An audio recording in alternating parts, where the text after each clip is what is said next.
Hello, dear friends, friends of freedom and of real democracy, of citizen participation and of truth. The truth behind the scenes here in Brussels. Today, we're going to tackle some real topical issues that are being kept behind the scenes and not brought to your attention. And what am I talking about? I'm talking about the digital euro and the digital identity and what kind of new financial system and new social order could this bring with the consequences of the introduction of these new developments. Because when we talk about technology, it could be a catapult into the future, but it could also have very malicious design that will change our lives. And for this, I'm pleased to introduce our guest who will be explaining these topics and notions here today, Dr. Heinrich Hagedorn. Welcome to Brussels, Mr. Hagedorn. Thank you for inviting me. I'm very pleased to be here. Mr. Hagedorn has been working in Germany, in Berlin. He's a trained physicist and an economist. He holds a PhD in economics from the University of Münster in Germany, and he has worked on topics within the Austrian School of Economics. For several years, he has also served as a professor for economics at a business school in Berlin before he joined the German parliament, the German Bundestag, and currently works as a political consultant for the Alternative for Germany. This is our special guest, and as for my part, my name is Rada Lajkova. I'm a member of the European Parliament from our Bulgarian party Revival and a member of the newest and most real European, honestly, conservative political parliamentary group, Europe of Sovereign Nations.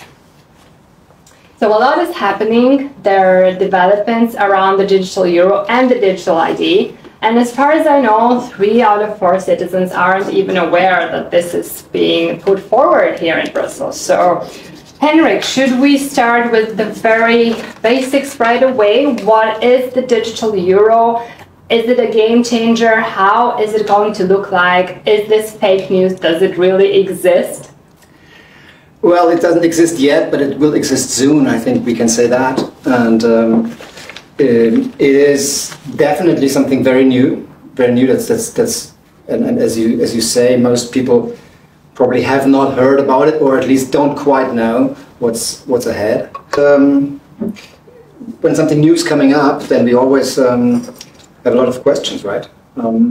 Is this actually a good thing? Do we need it? Is it a threat? Is it a danger? We don't know. What do you think? I think that it really depends on the way that it is designed, and we're going to look into specific scenarios, but what we could certainly say is that it is going to bring more power to the European institutions, for the European bureaucracy, which is, as we know, non-elected, as we know, very powerful, having its control over all European member states. We really have to ask ourselves, do we want to bring the European Central Bank into such a position of power where it can really track down all the online activity with the digital ID, which could be linked to the digital euro, as we can show from documents, official documents of the European Union, and with the digital euro, which is going to make all the transactions and all the consumer behavior traceable, and in this way also available to be seen by payment service provider, which is connected directly to the European Central Bank. That's exactly right. I think we have to emphasize this. It all depends of how it is going to be used. There's always dangers and possible developments, positive developments that come out of such things. I think we have to emphasize this, of course. Yes. The main question is, do we want to concentrate all that information into the public domain in Brussels, which I think there's good reasons to be skeptical about. Of course, yes. It depends also on how it is going to be used and how it's going to play out afterwards. There's also open questions. We don't know exactly what's ahead of us. But the very fact that that all this information is concentrated in one place makes me skeptical. Because Yes. I'm a big supporter of decentralized information and competition. And in this case, we have a monopoly. We put a monopoly in place of instead of competition. And it could very quickly lead to total surveillance, because you come from Germany. In your country, you have something which is called a digital minister or digital ministry. We don't have that in my country. But as far as I heard, they want to put forward a digital identity that is linked to every German citizen. And as we know, the most powerful European state, when you do something in Germany, then the European Union follows. And then all the member states have to follow suit with the regulations and the rules that they put here in Brussels. So what is this digital identity that can be linked to every person? This sounds a little bit like something from a sci-fi film. It does sound so, but the problem is not so far away anymore. In fact, what they're planning to do is to have one digital code, you could say, that connects to your personal identity. It's connected to your personal biometric data, as well as to your passport, travel documents, university diplomas, and possibly medical data.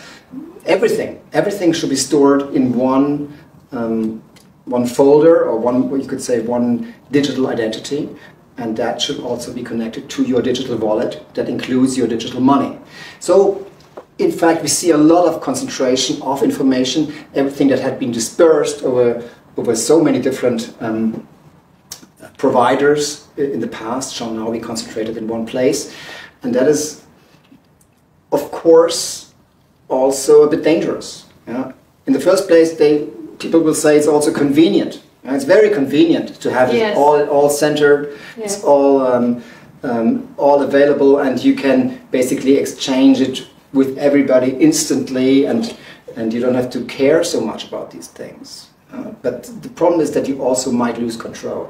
And Especially if something goes wrong, who can I turn to? Who is going to be responsible? Is it the payment service provider? Is it the government? I mean, this is serious transformation in the way that we operate. In this digital wallet, the way you put it, the way I understand, correct me if I'm wrong, you could have all data that's related to your person, like passport, credit card, even vaccinations, if something like the pandemic or something else comes up.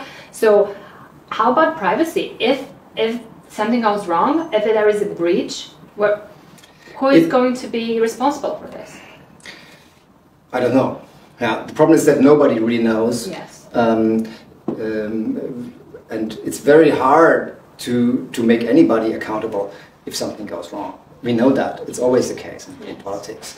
The advantage of having things decentralized is that you're actually more resilient. Yeah? Because if one provider of any information where you have stored some piece of your information goes bust or abuses your data, then it's still only a part of your data that's being abused and not the entire set. And here you put it into one basket, and that bears at least a certain risk. Now, there may be people out there who trust the government very much, who have very much trust in the government. And of course, our government officials will always say that your data are secure and nothing can happen to them. How can we be really sure? And we know we see that in other countries like China, yeah, where these things are already in place, combined with like mass surveillance with cameras and everything, that these people, this information is used for a social credit system, for a social scoring system, and that definitely is a threat to personal freedoms. I mean, China is not a free society in that sense, and I think we should not develop in this direction. We don't want to go down that road, do we? It really doesn't sound like a very free society, what you're describing. It isn't. It definitely isn't. And even the Chinese know that there aren't. Yeah? The Chinese have made their peace, you could say. They accept. And China is a different country. I don't want to tell them what to do or not to do. But I think that it's not a model that fits for Europe and for our traditions of freedom that we have and our ancestors have fought so much for. Right? Exactly. Freedom is the key word here. And what it really leads me to assume is that it's really not going to be just the government, because if we cannot ensure 100% that this data is secure, then we know that companies obviously have business interest to know consumer behavior, to be aware of what do we buy, when do we buy it, how much do we pay. So even there could be different prices for different consumers. So this really sounds like freedom is very much in danger, and even bringing into the conversation things like the social credit system in China, which of course doesn't exist at the moment in the European Union, but then when we look at the ideology behind all the European programs, behind the funding of NGOs that have to indoctrinate people to believe and act in certain ways, then it's really not very far-fetched to assume that a sort of social credit system would be then applicable with us here in Europe, in the most free continent that, as you said, our ancestors were fighting for this for centuries. But what is the social credit system actually? The social credit system, as we have it in China, is a system that rewards you or punishes you, depending on whether you behave well or not, as the government wants you to behave. I mean, if you perform criminal actions, then you will be punished. If you serve as voluntarily in a social institution, then you may get extra points. The problem is that such a system can be abused. I mean, we saw it through the pandemic, that when we had lockdowns and all this. It was definitely used against the population, very much so. And there, then you are in a setting where you cannot escape. This is really, you could say, the digital dystopia that we're looking at.